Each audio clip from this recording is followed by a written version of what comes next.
Sir, आज पुस्तक का विमोचन हुआ समृद्ध भारत में, क्या कहेंगे? पुस्तक से क्या कुछ सीखने को मिलेगा? ये पुस्तक एक्चुअल में मैंने बोला भी है कि मैंने लिखा जरूर है, लेकिन सोच संपूर्ण भारत के नागरिक का है। संपूर्ण भारत में नए भारत बनाने की सोच का है।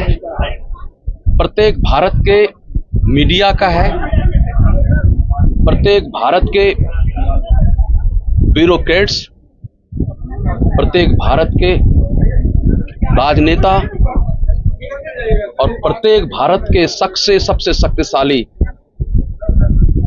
युवा वर्ग का है, जो भारत को यहाँ धरती से एक अलग पहचान देने वाली है।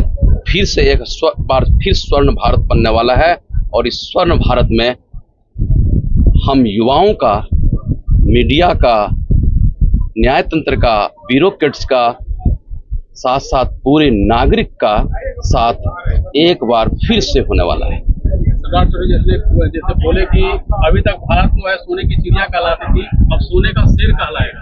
मैंने अपनी किताब में भी लिखा है। ये शब्द मैंने नहीं कहा, ये शब्द उन्होंने ही हमको उस किताब को लिखते समय ही बोला। इसलिए प्रस्तावक जो है ना, ये सम्राट चौधरी ही है इनका। इस किताब को जब मैंने लिखने के गया तो मैंने लोकतंत्र पर लिख रहा था, मैं भ्रष्टाचार पे लिख रहा था, मैं काला धन पे लिख रहा था। लेकिन जब उनके पास गया तो उनकी भाषा में बात बात में मोदी जी का इतनी चर्चा किए कि मैंने सारा पहलू को भूल गया और एक ही योग्य नेता के रूप में मैंने देखा, जिसको कि मोदी के रूप में जाना जाता है। और सम्राट चौधरी खुद अपने से बोले कि उससे बड़ा योग्य नेता अभी तक तो जन्म नहीं लिया हमारे भारत में। सर, आप डॉक्टर हैं और समृद्ध भारत की सोच, ये किताब लिखने का आप डॉक्टर हैं तो उस पर कुछ लिख सकते थे, अपने देश को लिखने का आइडिया था। मैडम, मैं इस तरह से पब्लिकेशन बहुत किया हूँ, और स्पेशली डायबिटीज पे, जो हेल्थ मिनिस्टर साहब ने आप लोग को बताया भी। लेकिन जब कुछ नागरिक, कुछ पेशेंट मेरे पास आते हैं तो समस्याओं को देखते रहता हूँ, उस समस्याओं से मैं भी जूझता रहता हूँ, और मैं कभी कभी मुश्किल में पड़ जाता हूँ। कितना बेहतरीन ढंग से उन्होंने बताया किसी एक पब्लिक ने कि मैं इतने अच्छे स्वभाव के डॉक्टर को मैंने नहीं देखा, इतना बेहतरीन से समझाने वाला नहीं देखा। उस समय मेरी अंदर से तो बहुत खुशियां हो गई, हम बहुत खुश हो गए। लेकिन सच्चाई क्या है, इसका मतलब ये हुआ कहीं न कहीं बेचारे परेशानी से जूझ के मेरे पास आया, इसलिए कहीं मोहब्बत हमने जैसा नहीं मिला तभी तो मेरे पास आ गया। आपने अपनी किताब में काले धन का जिक्र किया, क्या कुछ है, कुछ दो सेंटेंस में बताएंगे? मैं बताऊं, आज भी काला धन उतना पड़ा हुआ विदेशों में। यदि वो काला धन आज भी मेरे देश में आ जाएगा तो 10 साल का बजट इस सिर्फ काला धन से हो जाएगा। मैंने इसलिए कहा है कि ये प्रधानमंत्री जी सिर्फ इतना ही काला धन के ही बारे में नहीं, बहुत सारे पहलू पे मैंने उस किताब में जिक्र किया है। उसमें से जनसंख्या कंट्रोल पे भी है, उसमें पेंशन नीति पे भी है।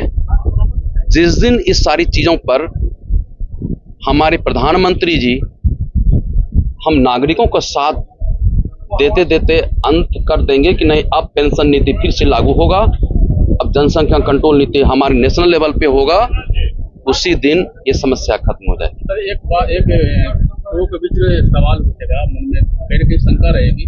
जिस तरह से आपने कहा कि सम्राट चौधरी बोले कि इस देश में मोदी जैसा योग्य नेता कोई नहीं हो सकता है, लेकिन क्या ये विपक्ष मानेगी? कहीं न कहीं सवाल ये। मैं ये बात बताऊं, मैं तो अपने किताब में भी लिखा है, आप पढ़ेंगे मेरी किताब को, हर पहलू का अलग अलग इम्पोर्टेंस होता है मेरे दोस्त।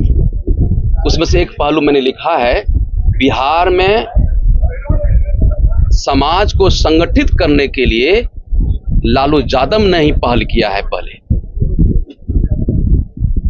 समाज के संगठन से सब कुछ नहीं मिल सकता, हर पहलू पर आपको ध्यान देना पड़ेगा। सम्राट चौधरी सर ने यह भी बताया, हेल्थ मिनिस्टर साहब ने भी बताया कि जितना पहलू हो सकता है उसमें समृद्धि सिर्फ एक पहलू नहीं है, उसके साथ साथ धान आपके यहाँ इतना हो जाए, आपका रहन सहन बेहतर हो जाए, आपका पर्यावरण बेहतर हो जाए, आपका सामरिक उत्थान उतना अच्छा हो जाए, रोजगार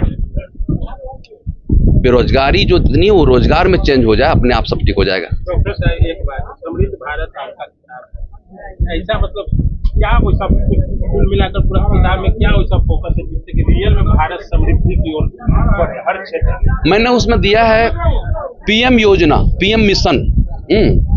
उसमें से बिहार में कुछ चीज आया, जैसे कि एक छोटी सी बात करूं, हमारे बिहार में इस बार आप लोग भी देखे होंगे कि हमारे किसान कितना खून सुखा करके उपज करता है।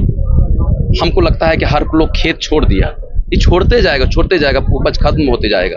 क्यों? टमाटर का भाव 2 रुपया किलो, 5 रुपया में 3 किलो, याद है? क्यों है?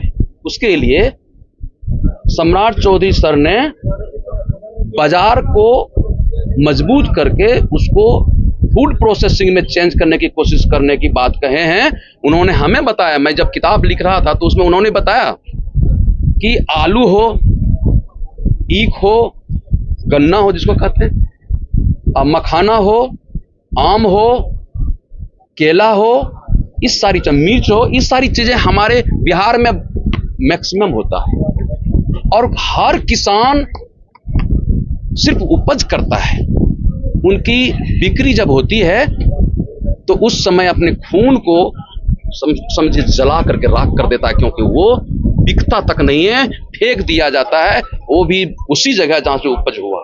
बाजार तो नहीं मिल रही है किसान को। हाँ, वही मैं कह रहा हूँ। लेकिन जो सोच आई है, जैसे आप देखे होंगे कि यहाँ दलदली में एक मार्केट था, इतना कीचड़ में लोग सब्जी और साग खरीदता था, आज के दिन में लगता है महल बन गया और सारा लोग खूब अच्छे से वहां जाते हैं और लेकर के आते हैं। उन्होंने बोले हैं कि प्रखंड पर, मैं अपनी किताब में भी लिखा है, प्रखंड में बाजार बनाएंगे और ये बाजार का हमारे किसान का जो मूल्य है, एक उचित मूल्य मिलेगा उनके फसल का, जिससे कि बाहर में भी सप्लाई होगा, निर्यात भी होगा, दूध उत्पादन यहाँ होगा और बिक्री बाहर में होगा, मछली उत्पादन यहाँ होगा, बिक्री बाहर में होगा, फसल यहाँ उपजेगा, बाहर में बिकेगा, जिससे कि सही मूल्य पर पूरी दुनिया में ग्लोबलाइजेशन के साथ में हम बिहार को जोड़ेंगे और दुनिया के 1 नंबर का मार्केट बना करके दुनिया के किसानों को एक अव्वल दर्जा दे करके रखेंगे।